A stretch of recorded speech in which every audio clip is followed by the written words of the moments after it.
나오고 있습니다. 이 사람은 죽지 않고 바로 천국에 들어갔다라고 이렇게 말씀하고 있죠. 믿음의 사람 에녹은 죽음을 통과하지 않고 천국에 들어간 사람이 되었습니다. 성경에 보면 이런 사람이 두 명 나오는데 한 명은 에녹이고 한 명은 엘리야였습니다. 둘 다 죽음을 보지 않고 들려서 하나님께 들어간 사람이라고 이렇게 말씀하고 있습니다. 여러분, 에녹은 하나님의 특별한 은혜를 갖게 했고, 그래서 그냥 그의 삶 가운데는 하나님과 동행하는 삶이 언제나 함께 있던 사람이었습니다. 우리가 하나님을 예배하는 이 시간에 우리 앞에 어떤 위기가 있고 어려움이 있다 할지라도 하나님과 동행하는 삶 가운데서 하나님 그 위기를 이기게 하시고 그날 넘어가게 하시는 이 놀라운 은혜가 저 여러분들 가운데 함께 하시기를 주의로 축복합니다. 자, 어떻게 에녹은 이렇게 하나님과 동행하는 삶을 살 수 있었을까? 오늘 말씀을 보면서 우리 함께 나누겠습니다. 우선 21절, 22절에 나오는 말씀인데 같이 한번 보시죠. 21절, 22절 시작. 에녹은 65세에 무드셀라를 낳았고 무드셀라를 낳은 후 300년을 하나님과 동행하며 자녀를 낳았으며. 에녹은 65세에 무드셀라를 낳았고 무드셀라를 낳은 후 300년 동안 하나님과 동행했다 이렇게 표현하고 있습니다. 성경에 보면 에녹이 큰 성을 쌓았거나 어떤 사람들이 우러러볼 만한 큰 일을 했다 이런 기록은 없습니다. 다만 300년간 하나님과 동행했다 하는 것이 전부입니다. 하나님과 동행했다 하는 이 말씀은 하나님과 대화했다, 또 하나님과 교제했다, 하나님과 함께 시간을 보냈다, 하나님의 임재 가운데 살았다 이런 의미를 같이 이렇게 담고 있습니다. 히브리서 11장 5절에 보면 이 에녹의 삶에 대해서 이렇게 말씀하고 있는데 자막 보시 같이 읽겠습니다. 시작. 믿음으로 에녹은 죽음을 보지 않고 옮기었으니 하나님이 저를 옮기심으로 다시 보이지 아니하니라. 저를 옮기기 전에 하나님을 기쁘시게 하라는 증거를 받았느니라. 믿음으로 에녹은 죽음을 보지 않고 옮겼다라고 말씀하시고, 그가 옮기기 전에 하나님을 기쁘시게 하는 자라는 증거를 받았다라고 되어 있습니다. 하나님을 기쁘시게 하는 사람, 여기에 대해서 히브리서 11장 6절에 보면 하나님을 기쁘시게 한다는 것은 어떤 것인지를 설명하고 있는데 11장 6절에 보면 믿음이 없이는 기쁘시게 못하느니 하나님께 나아가는 자는 반드시 그가 계신 것과 또한 그가 자기를 찾는 자들에게 상 주시는 이심을 믿어야 할지니라 이렇게 있어요. 하나님을 기쁘시게 하는 사람은 어떤 사람인가 하면 하나님이 살아계신 것을 믿는 사람, 그리고 하나님은 자기를 찾는 자들에게 반드시 상 주시는 것을 믿는 사람, 이 두 가지를 보이는 사람이 하나님을 기쁘시게 하는 사람이다 이렇게 말씀하고 있습니다. 하나님이 살아계신 것을 믿는 것, 그리고 하나님을 찾는 사람에게 반드시 상을 주신다는 것을 믿는 것, 이 믿음 안에 사는 사람은 하나님을 기쁘시게 하는 사람이라고 이렇게 말씀하고 있습니다. 에녹이 살았던 시대가 옛날이고 과거이지만 그때라 해서 하나님과 동행하는 것이 쉬운 것이 아니었습니다. 에녹 시대 때에도 사람들은 악하고 죄를 짓고 또 못된 일을 하는 그런 사람들이 있었습니다. 유다서 1장 14절에 보면 이렇게 기록하고 있는데 한번 같이 한번 보십시오. 유다서 1장 14절 말씀 시작. 아담의 칠세손 에녹이 사람들에게 대하여도 예언하여 이르되 보라, 주께서 그 수많은 거룩한 자와 함께 임하셨나니 이 사람들은 원망하는 자며 불만을 토하는 자며 그 정욕대로 행하는 자라. 그 입으로 자랑하는 말을 내며 이를 위하여 아첨하느니라. 에녹이 살던 사람들은 원망하고 불평하고 정욕을 따라 살아갔던 사람들이라고 말하고 있고, 입으로는 언제나 자기를 자랑하고 또 자기의 이익을 위해서는 배반과 아첨을 밥 먹듯이 할 수 있는 그런 사람들이었습니다. 이런 사람들은 하나님을 두려워하지 않고 하나님을 인정하지 않는 것이지요. 그래서 하나님의 말씀도 하나님의 법도 다 무시하며 자기 마음대로 살아가는 사람들인 것입니다.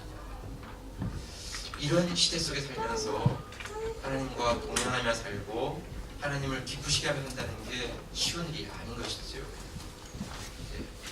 그런데 에녹은 그 시대 속에서 하나님을 기쁘시게 하고 하나님과 동행하는 삶을 살았다, 이렇게 말씀하고 있습니다. 여러분, 우리가 어떻게 하나님과 동행하며 살 수 있을까요? 눈에 보이지 않는 그분과 어떻게 동행할 수 있고, 우리 눈에 보지도 않는 그분과 함께 어떻게 교제하며 살 수 있을까요? 예, 여러분, 우리의 육체 눈으로는 보이지 않는 분이지만 우리의 영혼은 하나님 그분과 교제할 수 있고 하나님 그분의 인재를 경험할 수 있는 우리의 영혼이 있습니다. 영혼. 그래서 하나님의 인재, 하나님의 터치, 이것을 우리가 경험할 수 있는 것이지요. 그 증거가 어디 있을까요? 전화가 왔어요. 네, 잠깐만 있습니다. 네, 여보세요. 네네. 보노라 집사님. 네, 축하해요. 아이고, 네, 혁이 축하합니다. 네. 벌써 애가 뒤진다고요? 네, 뒤진 게 아니고 엄마가 뒤집겠지. 네, 지금 예배 중이었어요. 나중에 통화해요. 네, 죄송합니다. 네, 여러분, 연출했습니다. 우리 눈에는 보이지 않지만 지금 이 장소에도 이렇게 전파가 있고 TV와 라디오와 또 내비게이션 전파가 이렇게 움직이고 있습니다. 그런 중에 이런 전파와 연결될 수 있는 매체, 전화기가 있으면 이렇게 휴대폰 전화와 연결되어서 통화할 수가 있는 것이지요. 여러분, 예배는 하나님과 연결되어지는 매체입니다. 예배 가운데 나아갈 때 하나님이 그 예배 가운데 인지하시는 것을 경험할 수 있고, 예배 가운데 찬양과 기도와 말씀을 통하여서 하나님의 중심에, 하나님의 말씀에 우리가 우리의 인생의 방향을 맞출 수 있는 그런 시간들을 예배를 통해서 우리가 경험하게 되는 것이죠. 우리가 예배하지 않으면 자꾸 우리는 우리의 욕심을 따라서 살아가거나 우리의 생각과 우리의 마음의 계획대로 밀고 나갑니다. 그런데 우리가 예배 가운데 나가면 예배 중에 말씀하시는 하나님의 말씀과 하나님의 임재 가운데서 이것이 바른 길이 아니구나 하고 이렇게 조정할 수 있고 우리의 방향을 풀 수 있는 이런 과정, 이런 시간들을 통해서 하나님의 인도를 받을 수가 있는 것입니다.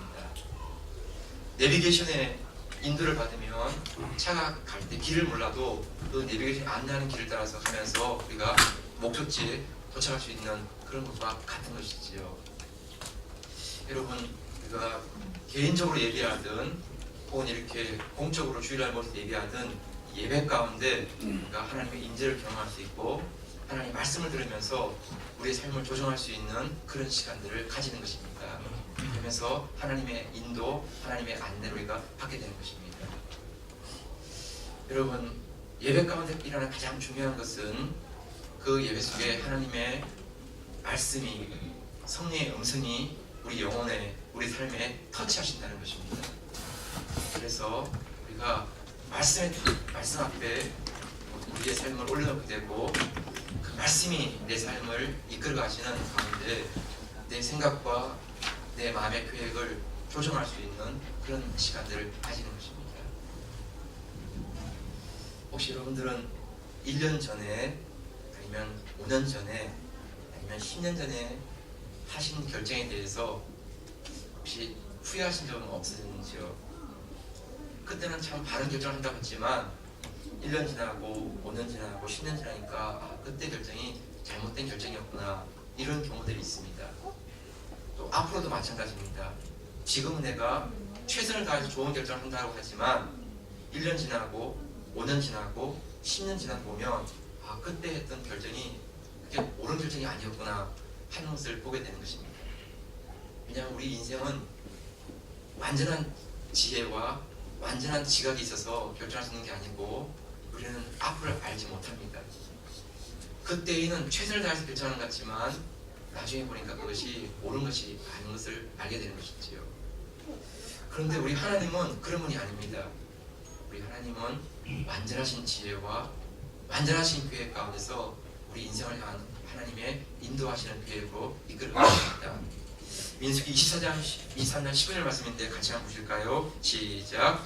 하나님은 인생이 아니시니 시건치 않으시고 인자가 아니시니 후회가 없으시도다. 하나님은 인생이 아니시기 때문에 시건치 않으시고 말을 번복하시는 분이 아니시고 또 후회하지 않는 분이십니다. 하나님은 처음과 끝까지 이 모든 것들을 보시는 가운데서 우리를 이끌어 가시기 때문에 그분의 약속과 그분의 말씀은 불변한 것이지요. 가장 안전하고 가장 선한 것이지요. 그래서 우리가 하나님을 예배할 때 예배 가운데 하나님 임재를 경험하고 예배를 통해 주신 하나님의 말씀 가운데 우리의 삶을 그 말씀에 순종하고 그 말씀을 붙잡으면 하나님의 말씀을 따라 인도하시는 길 가운데 가장 안전하고 안전한 것을 우리에게 주시는 삶을 누리게 되는 것입니다. 성도 여러분, 어떻게 우리가 하나님과 동행할 수 있을까요? 하나님을 예배하는 중에 하나님의 말씀을 듣고 기도하고 찬송하는 가운데 성령의 생명성에 귀를 기울이는 것입니다. 그리고 그분의 말씀 가운데 우리가 붙들려서 우리의 삶을 가는 것입니다. 내가 1년 앞을 알지 못하고 5년 앞을 알지 못하지만 하나님께서 이끄시는 가운데서 유익되게 하시고 선하게 하시면서 하나님의 기뻐하시는 것을 우리에게 보여주십니다. 성도 여러분, 우리 주위에 참 우리의 그 생각과 마음을 이렇게 혼란스럽게 하거나 빼앗는 일이 많지만 우리 중심 속에 언제나 예배에 집중할 수 있고 예배를 사모할 수 있는 저와 여러분의 삶의 생기를 축복합니다. 예배 가운데서 하나님과 동행하고 예배 가운데 하나님을 높여드리면서 살아가는 우리 믿음의 삶의 생기를 여러분 축복합니다. 두 번째, 에녹의 삶의 가운데 우리가 보게 되는 교훈은 에녹은 언제나 하나님의 심판을 마음에 담고 하나님의 심판을 간직한 그런 삶을 살았습니다. 22절 23절인데 같이 한번 보시죠. 22절 23절 말씀입니다. 시작. 무두셀라를 낳은 후 300년을 하나님과 동행하며 자녀를 낳았으며 그가 365세를 항수하였더라. 에녹은 65세에 무두셀라를 낳았고 300년을 하나님과 동행하면서 자녀를 낳았습니다. 그러니까 무두셀라 한 사람은 아니고 또 다른 여러 사람들을 낳았죠. 무두셀라를 낳기 전에는 하나님과 동행했다 하는 표현이 없습니다.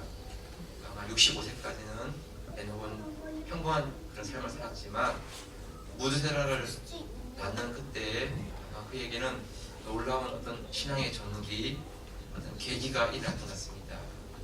아마도 무두셀라를 낳을 때 에녹의 마음속에는 굉장히 그 하나님 앞에서의 경건함과 엄숙함, 진지함 이런 것들을 아마 갖게 됐는지 모르겠습니다. 어제 우리 권오라 사님 가정에 혁이가 이렇게 태어나서 갔는데 참 아기가 되게 잘생겼더라고요. 근데 벌써 은하 집사님이 이렇게 초유를 이렇게 물려서 아이가 초유를 먹고 잠을 자고 있는 그런 모습을 보았습니다. 근데 우리 권오라 집사님이 얘기하기를 아기를 보는 순간에 너무 떨렸다고 그 얘기를 했어요.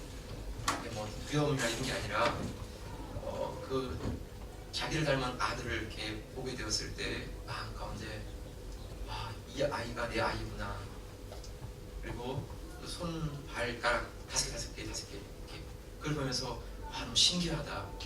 눈, 코, 입, 코 다 있는 그 모습을 보면서 진짜 어떻게 아이가 이렇게 있다가 태어났을까. 그런 걸 보면서 이렇게 마음이 떨렸다고 그런 고백을 해주었습니다.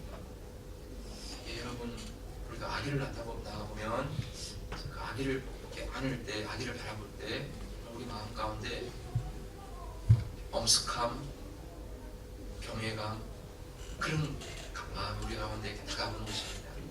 아마 에녹도 무두셀라를 이렇게 안을 때 그런 떨림, 그런 경건함 이런 것들이 생겼던 것 같습니다.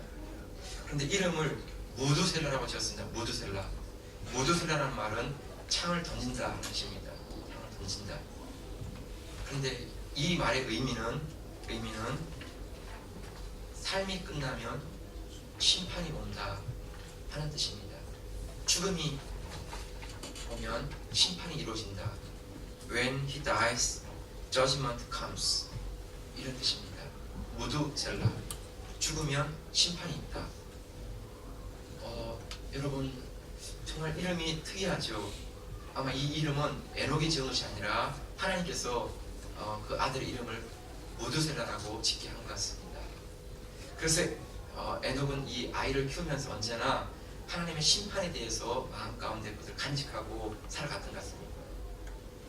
아이를 키우다 보면 아이들이 어느 때는 되게 아플 때가 있습니다. 그래서 막 열이 나고 거의 숨이 넘어가는 그런 때가 있는데 그 순간을 보면 이 아이가 죽게 되면 심판이 있다 했는데 혹시 지금 심판이 임하는 거 아닌가 그런 마음 가운데 깨어있고 준비한 그런 마음이 있던 것 같습니다.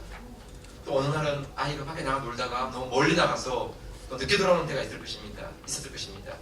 그럼 그때 그 에녹의 마음속에는 혹시 무드셀라가 밖에 나가 놀다가 혹시 죽게 되는 건 아닌가, 그러면 심판이 있다고 말씀하셨는데 그 약속을 기억하면서 마음 가운데 또 깨어있는 심판을 준비하는 그런 삶을 살게 됐던 것 같습니다.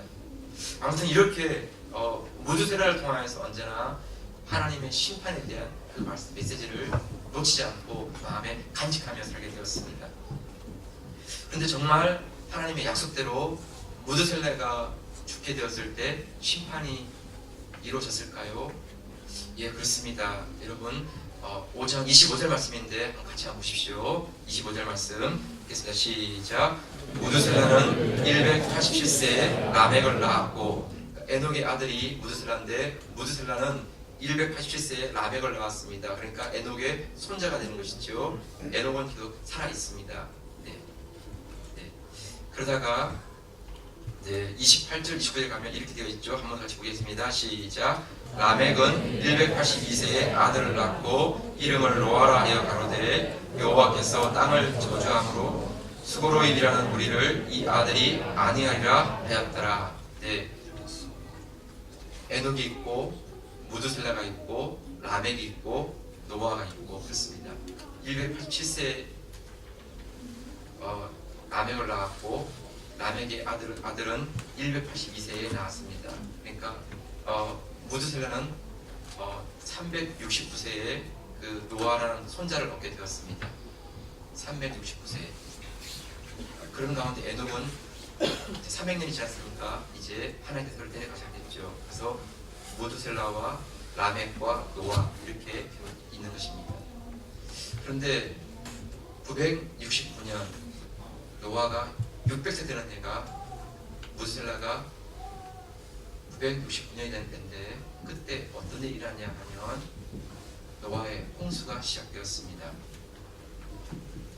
그래서 무드셀라가 죽는 바로 그 해에 노아의 600세 되는 그 해에 홍수가 시작되는 바로 그 시간대가 일치하고 있습니다. 말씀을 조금 넘어가서 창세기 7장 11절 12절인데 같이 한번 보십시오. 창세기 7장 11절 12절 시작. 노아 600세 되던 해 2월고 그달 17일이라 그날에 그 기도의 샘들이 터지며 하늘의 창들이 열려 40주야를 네가 땅에 꽂았더라. 네. 노아를 낳은 때가 무드셀라 나이가 369년이고 369년에서 더하기 600을 하면 969세. 무드셀라가 죽은 나이가 969세이고 노아가 600세 되던 바로 그 해에 홍수가 시작되는 바로 그 해가 있다고 이렇게 말씀하고 있습니다. 여러분 우리가 생각할 때 900세 이러면 좀 감이 오지 않습니다. 어떻게 사람이 900세 살 수 있을까? 네. 그런데 다 설명할 수는 없지만 노아 홍수 이전까지는 이 지구를 큰 물이 덮고 있는, 그래서 큰 수막이 이렇게 형성되고 있다고 합니다. 지구 위에. 그래서 모든 외부로부터 오는 유해 방사선들을 다 막아주었고 큰 수막이 이렇게 막고 있으니까 지구 전체가 다 일정한 온도와 일정한 그 바람을 이렇게 가지고 아주 너무나 푸르고 신선한 그런 공기들을 가지고 있었습니다. 그래서 지구 전체가 다 이렇게 푸르고 푸른 그런 곳으로 되어 있었는데 노아 홍수가 터지면서 하늘 위에 있는 물들이 땅으로 쏟아지게 되었고 또 땅 속에 있던 물들이 밖으로 쏟아나게 되면서 그 물들이 다 나오게 되어서 지구의 온 땅을 다 이렇게 덮게 되었습니다. 40주 40야 40일 동안 비가 오면서 지구 전체가 다 이렇게 물러덮게 되었고 나중에 하나님께서 150일 동안 그 물들을 이렇게 다 바람을 통해 불어져가서 지금은 남극과 북극에 있는 얼음들로 이렇게 변하게 되었고, 지구가 이렇게 기울어지면서 이 땅에는 지구를 싸고 있던 그 막은 다 사라지고 되었습니다. 그 이후로 사람들의 수명은 급격히 떨어지기 시작해서 300년, 200년, 100년 이렇게 사람들의 수명이 떨어지게 되었습니다. 아무튼 노아 이전의 사람들의 생명은 800세, 900세를 살았습니다. 노아 홍수 이후로 사람들의 수명은 300세, 200세, 100세, 지금은 80년, 90년 이렇게 사는 삶으로 이렇게 바뀌게 되었습니다. 아무튼 여러분, 요약해서 이렇게 말씀드릴 것은 무두셀라가 죽는 후에 노아의 홍수가 임하면서 온 땅에 하나님의 심판이 임하는 일이 일어나게 되었습니다. 여러분, 성경에 보면 가장 오래 산 사람이 무두셀라입니다. 969세. 왜 무두셀라가 가장 오래 살게 되었을까? 하나님은 무두셀라를 통하여서 그가 죽으면 심판하신다는 그 약속을 이루시기 전에 무두셀라의 삶을 계속해서 이렇게 늦추시고 주시면서 그의 생명을 연장해 가셨습니다. 할 수만 있으면 사람들이 회개하고 하나님 앞에 돌아올 수 있는 기회를 주신 것이지요. 그런데 무두셀라가 죽기 전 그 노아가 살던 그때의 삶에 대해서 창세기 6장 5절 7절에 이렇게 기록하고 있는데, 이 말씀 같이 한번 보시겠습니다. 시작. 여호와께서 사람의 죄악이 세상에 반영함과 그 마음의 생각의 모든 계획이 항상 알까품임을 보시고 땅 위에 사람 지어졌음을 한탄하사 마음에 근심하시고 가라사대 나의 창조한 사람을 내가 지면에서 쓸어버리되 사람으로부터 육축과 기는 것과 공중의 새까지 그리하리니 이는 내가 그것을 지었음을 한탄함이니라 하시니라. 무두셀라가 죽기 전에 그 땅에 있던 사람들의 삶에 대한 모습을 말씀하고 있는데, 죄악이 관영하고 사람들의 생각과 마음에 항상 악한 것으로 가득 있는 그런 모습을 보였습니다. 그래서 언제나 못된 일만 하고 악한 일만 하고 죄 짓는 일만 하였습니다. 하나님은 하나님 형상으로 지음받은 그 인간을 보시면 너무나 슬퍼하시고 아파하였습니다. 한탄했다는 말은 뉘우쳤다는 말이 아니고 슬퍼하시고 아파하셨다. 그래서 하나님은 그 슬픔과 아픔 가운데 주변에 있는 그 사람들의 죄를 심판하시기 위해서 노아 홍수를 이렇게 준비하셔서 노아 홍수를 그들을 다 심판하시게 되는 가운데 살게 되었습니다. 여러분, 하나님은 무두셀라의 생명을 마지막까지 연장하시면서 사람들에게 회개할 수 있는 기회, 돌이킬 수 있는 기회를 주었지만 사람들은 돌이키지 않았습니다. 그래서 죄를 짓고 악한 일을 하였죠. 그러다가 하나님은 그들에게 심판에 대한 일을 말씀하시고 이제 마지막 심판을 당하시는 그런 일을 보게 됩니다. 여러분, 아무튼 에녹은 무두셀라를 낳고 300년 동안 하나님과 동행하면서 그 무두셀라를 통하여서 하나님 심판이 있다는 것을 잊지 않고 마음에 간직하며 살았습니다. 여러분, 우리가 일상의 삶을 살다 보면 때로는 분주함과 바쁨 때문에 하나님의 임재, 하나님과 동행하는 삶을 놓쳐버릴 때가 있습니다. 에녹도 그냥 평범한 삶을 산 게 아니라 유다서 1장 10절에 보게 되면 족장이었다라고 이렇게 말씀하고 있습니다. 유다서 1장 14절에 보면 이렇게 되어 있죠. 아담의 실세손 에녹이 사람들에게 대하여도 예언하여 이르되 보라 주께서 그 수많은 벌간자와 함께 임하셨나니 라고 했는데, 아담의 7세손, 그냥 자손이라는 의미도 있지만 7대 족장이었다는 것입니다. 한 가정에 부모가 되어도 아이들을 돌보는 일이 만만치 않습니다. 먹을 거, 입을 거, 살아갈 거, 또 거할 집 같은 것들 준비해야 되고, 한 가정의 부모가 아니라 한 부족의 족장이 되면 이러저러 이런 것들을 다 이렇게 관장하거나 도와야 되는 이런 일이 있습니다. 그런 때로는 분주함과 일상의 삶에 여러 가지 것들이 있지만, 그런 속에서 300년 동안 에녹은 하나님과 동행하며 살았다고 이렇게 말씀하고 있습니다. 성도 여러분, 이렇게 살 수 있는 가장 비결은 언제나 하나님을 의식하며 사는 것입니다. 하나님의 심판과 하나님의 살아계심입니다. 여러분, 눈에 보이는 것에만 우리가 마음을 빼앗기지 않고 눈에 보이지 않는 하나님을 언제나 주목할 수 있는 여러분들의 믿음 되실 수 있기를 축복합니다. 우리가 때로는 바쁜 가운데, 일상 가운데 우리가 그렇게 하지 못한다 할지라도 다시 우리가 하나님과 교제할 수 있는 자리에 나와서 하나님을 만나고 하나님 경험하면서 하나님 그분을 바라볼 수 있는 우리 눈이 회복될 수 있기를 축복합니다. 네, 여러분, 에녹은 하나님의 심판을 늘 마음에 기억하고 간직하면서 하나님을 주목하며 살았습니다. 자, 마지막으로 하나만 더 보면 좋겠는데 24절에 나오는 말씀인데 같이 한번 보겠습니다. 24절 말씀 시작. 에녹이 하나님과 동행하더니 하나님이 그를 데려가심으로 세상에 있지 아니하였더라. 에녹이 하나님과 동행하더니 하나님이 그를 데려가심으로, 이 데려가심으로라는 표현은 죽음을 통과하지 않았다, 죽지 않았다 하는 것입니다. 죽지 않고 하나님의 나라에 들어가게 되었습니다. 창세기 5장에는 죽었다라는 이 말씀이 8번 나옵니다. 누가 누구를 낳고 누가 누구를 낳고 하는 말씀이 반복되는 가운데 그런데 이 가운데 유일하게 에녹의 삶에 대해서는 그가 죽지 않고 죽음을 보지 않고 안태하셨다 이렇게 표현하고 있습니다. 아담은 130세에 셋을 낳았고 800년을 살다가 930세에 죽었습니다. 셋은 105세에 에노스를 낳고 807년을 더 살았고요. 에노스는 90세에 게난을 낳고 815년을 더 살았습니다. 게난은 910세에 마하랄렐은 895세에 야렛은 962세에 무드셀라는 969세에 라멕은 777세를 살고 죽었습니다. 여러분, 우리가 100년을 산다라고 생각해보시면 100살 100년만 살아도 100년이 많이 사는 것처럼 이렇게 보입니다. 근데 그 100년이 아니라 또다시 100년을 더 산다, 200년이 된다. 그러면 정말 이거 막 상상을 초월하는 것입니다. 와, 어떻게 200년을 살아? 그런데 성경이 지금 말씀하신 이분들은 910세, 895세, 962세. 우와, 정말 거의 천년이면 천년입니다. 와, 천년. 네. 거의 천년을 살았지만 그 마지막은 죽음이었습니다. 그래서 죽음 이렇게 사망의 도장이 찍히는 그런 삶으로 마감되었습니다.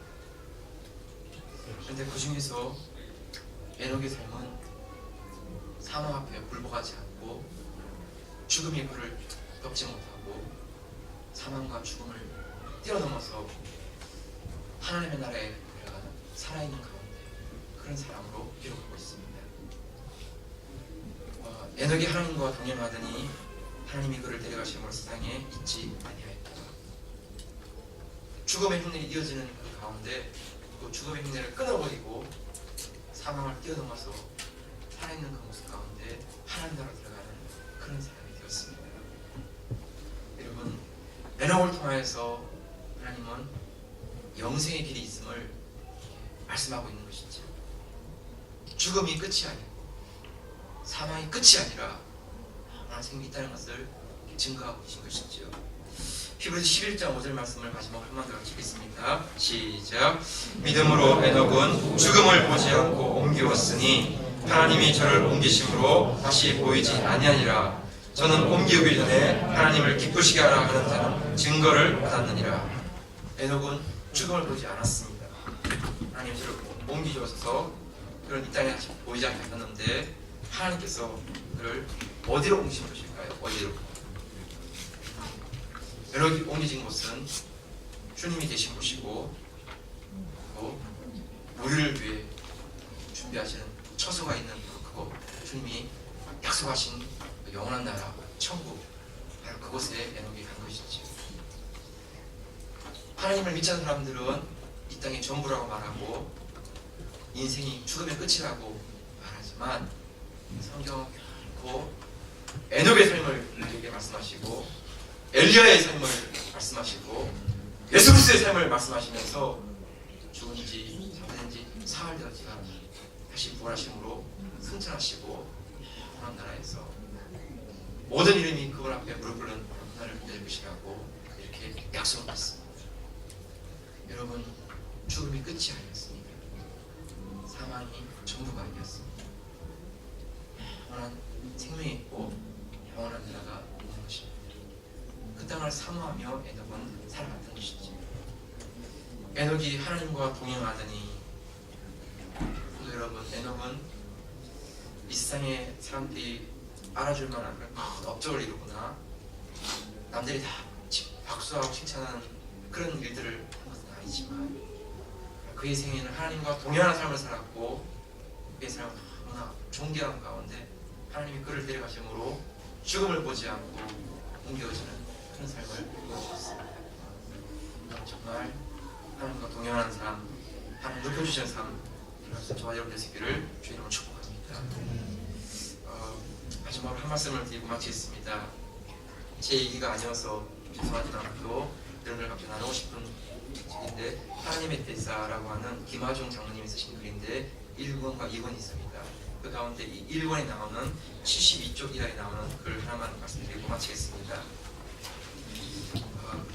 의전 수석 비서관으로 근무할 때 김대중 대통령과 함께 프랑스 엘리제궁에서 프랑스 대통령과 정부 정치자들과 회의를 하는데 가장 힘든 것은 잠이 부족한 것이었다. 그날도 늦게까지 회의를 마치고 12시 30분에 잠자리에 들었다. 그런데 새벽 4시 30분에 누군가 막 흔들어 깨우는 것이었다. 본인이 잠들어 있는 가운데서 깨어나서 주위를 둘러보니까 아무도 없었다. 그래서 하나님이 깨우신 것이구나 하는 것을 알았다. 왜 깨우셨을까 생각해보니까 대통령이 부르실 것 같다는 마음이 들어서 일어나서 샤워를 하고 양복을 입고 넥타이를 딱 매는 그 순간에 전화벨이 울렸다. 수행빗에 전화했다. 비서관님, 대통령께서 찾으십니다. 언제쯤 오실 수 있을까요? 지금 바로 갈 수 있어요. 그래서 곧바로 가서 대통령을 찾아뵙자 김 비서관, 나는 한 20분 걸릴 줄 알았는데 어떻게 이렇게 빨리 들어왔죠? 대통령께서 부르실 것 같아 미리 준비하고 있었습니다. 여러분, 그 모습 보시면서 대통령이 너무 감동을 하셨습니다. 그런 일은 한두 번이 아니었다. 유엔 본부에서, 러시아 모스크바에서, 남미에서 하나님 잠을 깨워주셨다. 이렇게 미리 준비하고 있으면 대통령이 꼭 부르셨다. 그런데 어느 날은 안 깨우셨다. 그러면 푹 잤다. 하나님이 안 깨우시는 날은 대통령도 안 부르시는 날인 것을 알았다. 그래서 이렇게 살았다고 합니다. 김한일 대사는 이렇게 말하고 있습니다. 인맥을 형성하기 위해 힘을 쓰는 것만큼 하나님께 기도하는 데 힘쓰는 것이 낫다. 사람들과 인맥을 맺기 위해서 이메일을 보내고 안부 전화하고 참 소중한 일이지요. 그렇게 에너지를 다 쏟는 가운데 하나님과 관계를 맺는 거, 소홀히 할 수 있는 그런 가운데 김하중 장로님이 이렇게 말합니다. 인맥을 맺기 위해서 힘쓰는 것보다 하나님께 기도하며 하나님과 교제하는 것이 더 귀하다, 이렇게 말씀하고 있습니다. 여러분, 저도 하나님과 깨우시고 이런 거 경험이 되기 때문에 혹시 그렇지만 우리가 언제나 하나님이 이렇게 우리를 흔들어 깨우시는 건 아니라 할지라도 하나님 다른 방법으로 우리에게 말씀하시고 우리 인도하시면서 하나님 함께 하신, 우리를 도우심, 이런 것들을 경험케 하십니다. 여러분, 누가 보던 보지 않던 기도하는 가운데 하나님의 이런 도우심, 하나님의 교제가 체험되어지고 경험되지는 믿음의 삶을 살아가시기를 주의 이름으로 축복합니다. 그래서 마무리하겠습니다. 우리 모두가 다 에녹같이 하나님과 동행하는 삶을 살기 원하고 예배 가운데 하나님 만나며 우리가 사랑을 의식하지 않고 하나님을 주목하는 삶 되기 원합니다. 기도하는 사람에게 하나님 동행하는 삶에 높여주시는 믿음의 삶을 살기를 소원합니다. 주신 말씀 같이 기도하시면서 붙잡고 우리가 찬양을 같이 한번 합심해서 한번 기도하겠습니다. 이 시간 기도합니다.